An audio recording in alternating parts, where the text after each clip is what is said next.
Hi, I'm Izzy, and this is Dizzy Quilts and Sews.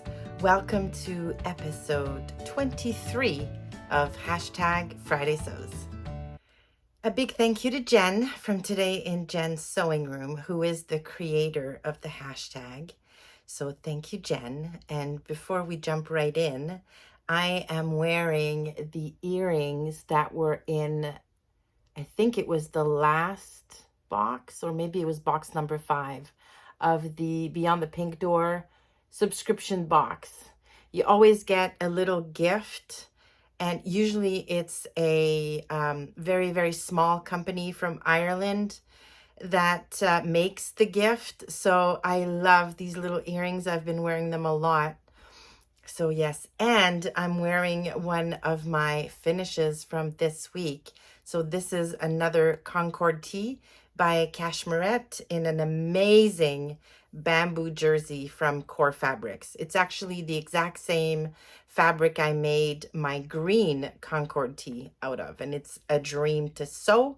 It's a dream to wear. Amazing fabric. So I had an amazing week. So this week was week number 2 of my vacation. And although we didn't do anything spectacular and I didn't fly anywhere, it was a very, very good week. The weather was nice. It wasn't crazy hot like it had been the week before.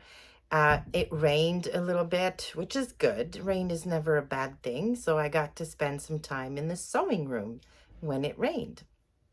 So I have 3 finishes this week. I made this t-shirt, so the Concord tee by Cashmerette. I made a cedar dolman, also by Cashmerette, using the Think Pink subscription box fabric from box 5. And I'll put a picture of it because I don't have it with me. It's in the wash at the minute. So love my new t-shirt. I'm not crazy about how I made the band or sewed in the band. I don't know what was happening there, but I couldn't be bothered to unpick and start over again.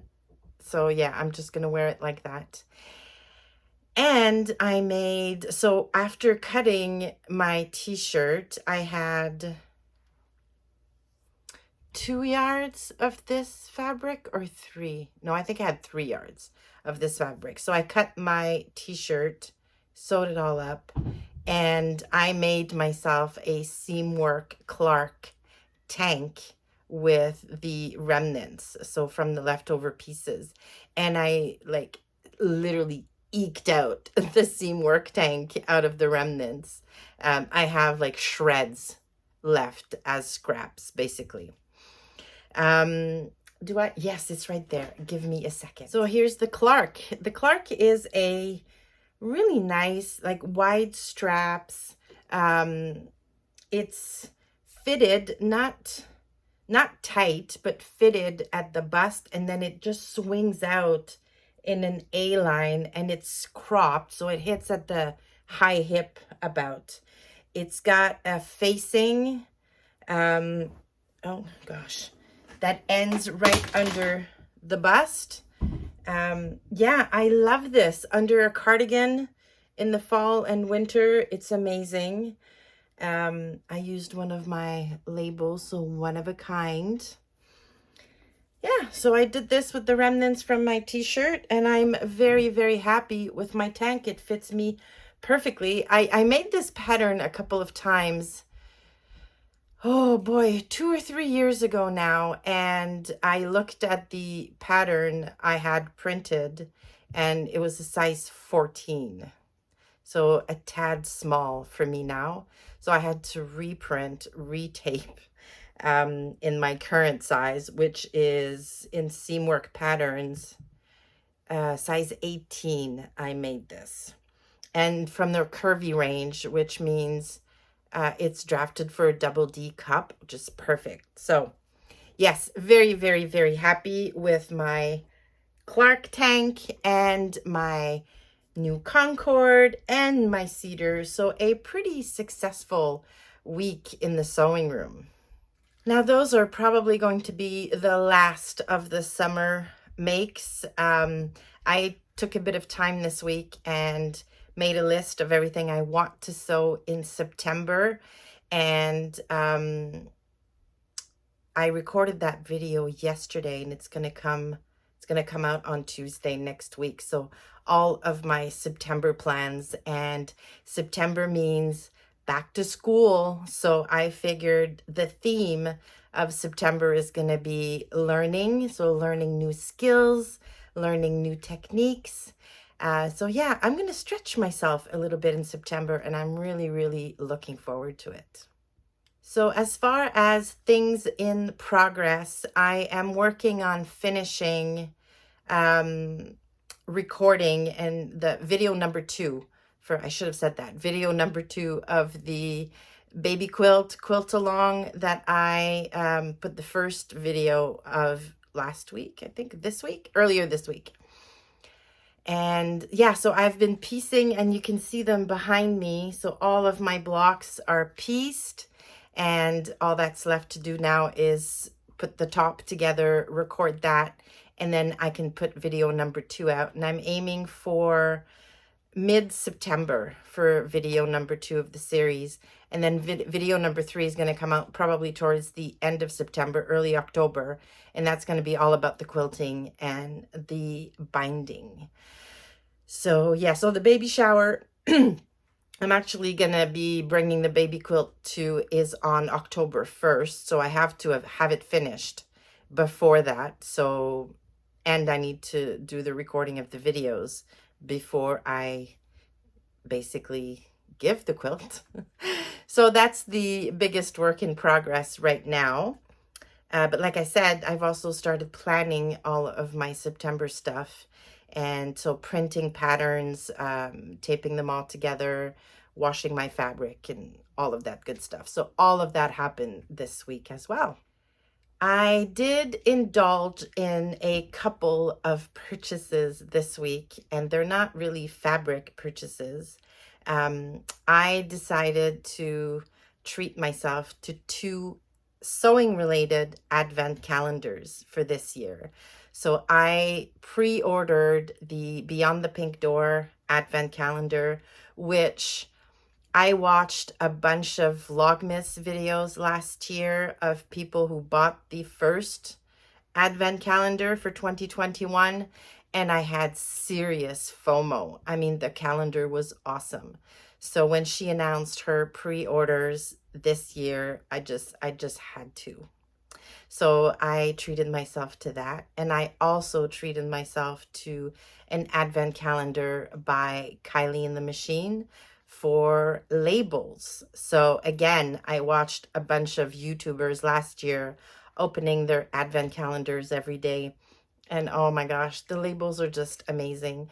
And I love to put labels in my clothing and in the clothing I make for like my daughter or my husband. It's just that final little touch in a garment that just, like says, I love you and I did this for you. So yes, I'm super, super excited. It's basically Christmas presents from me to me. And I cannot wait for December now to get my calendars. So as far as life, well, like I said, I've been on vacation, and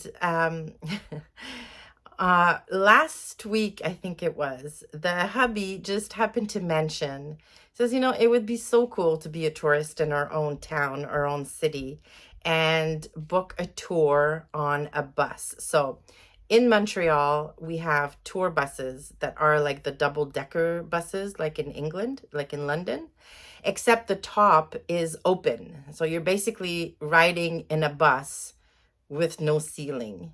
And you go on a tour, like it's a few hours long, of Montreal. Learn all about its history and the architecture and, yeah, significant little things around the city. So last week when you mentioned that, and I'd been wanting to take one of those tours probably for 15 years, because the tour goes very, very close to the place I work, like downtown, and I would see those buses, and every time I would see them, I'm like, oh my gosh, that looks like so much fun. One of these days, I'm gonna get on one of those buses. Well, this week we went on a bus tour of Montreal, and it was so much fun. It was a gorgeous day. It was sunny, but it wasn't crazy hot. There was a nice breeze the whole time. It wasn't crazy packed with people, so we actually had room to breathe, and it was just so nice. I did learn a couple of things about my city, which I didn't know.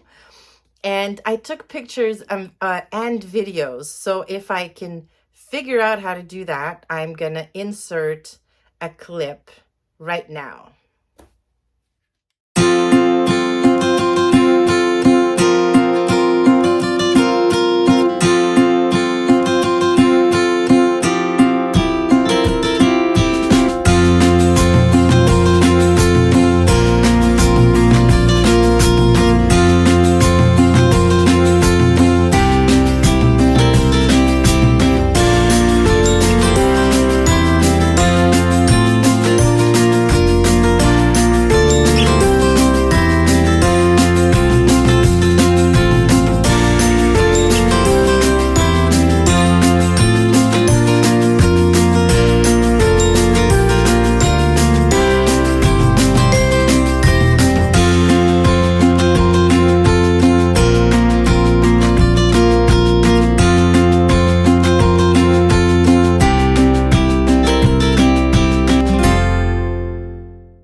All right, so hopefully that worked. It was a great afternoon spent with hubby, going around the city. It was very nice. Besides that, well, on Friday last week, I had my sister's 50th birthday party, which was a surprise, which was a complete surprise. She had no clue. And it was really nice. So we had a nice dinner. I wore my new Kineton dress, had lots of compliments on my Kineton dress. Yeah, it was just a fabulous evening. So yeah, that's pretty much it as far as life. All right, Jen's question of the week is, how do you store your patterns? So I buy like 99.5% of the patterns I buy and use are indie patterns or PDFs. I very rarely purchase big fours. And I'm not sure why, to be honest. I've heard, I keep hearing horror stories about the fit on those and the drafting on them and the lack of instructions and how they didn't tell you, they don't tell you stuff like understitch here and do this there and clip here and clip there. And I still think of myself as a beginner, and needing those instructions and that little extra support, I guess. I don't know. Anyways, all that to say that I don't have a need to store big four patterns and their envelopes and the tissue paper and all of that good stuff. So whenever I buy a pattern, I download the PDFs, I store that on my computer, organized in folders by, garment types and men's, women's, children's, blah, blah, blah. And then once I've printed a pattern to make it, I don't trace, which is probably a bad thing. I should be better and I should trace so that if I cut the wrong size or if I need to make adjustments or whatever, then I don't need to reprint the whole thing. That's a bit of a waste. Now, to be honest, if I know I'm going to need to make a lot of adjustments, I do trace just because I don't want to waste the ink and the paper and all that good stuff. But usually I just cut the printed pattern. And after making the garment, I basically fold the printed pattern pieces in like almost letter size stacks, and then put them in folders that I store on top of a dresser here. And I have a lot of them, and I'm nowhere near running out of space. So yeah, that's pretty much it. I identify the folder with the designer name and the name of the pattern, and that's how I store my patterns. What about you? How do you store your patterns? Are you a Big Four fan? And if yes, how do you store them? And if you're a PDF fan, how do you store those patterns after you've printed them?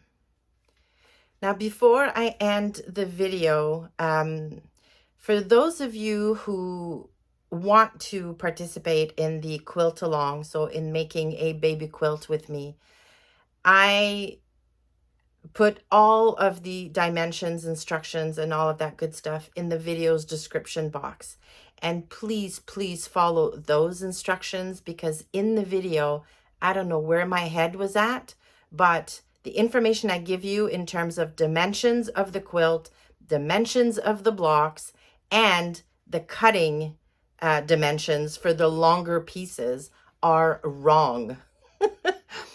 I have no idea where my head was at, but after, like, I realized the day after that I made that mistake, and it took us, my daughter and I, it took us so long to edit that video. I just didn't have the heart to take it down and then ask her to make all of those changes all over again. So just please, please, please, if you're going to be making the baby quilt with me, refer to the description box of that video, of video number 1, for the correct cutting instructions. Thank you. All right, I think that's it for me this week. I hope you've had a wonderful week. I hope you have a great weekend. It's back at work for me on Monday, so wish me luck. Thanks for stopping by. Please leave the video a like on your way out if you liked it, and consider subscribing to the channel. Thanks again, and I will see you soon.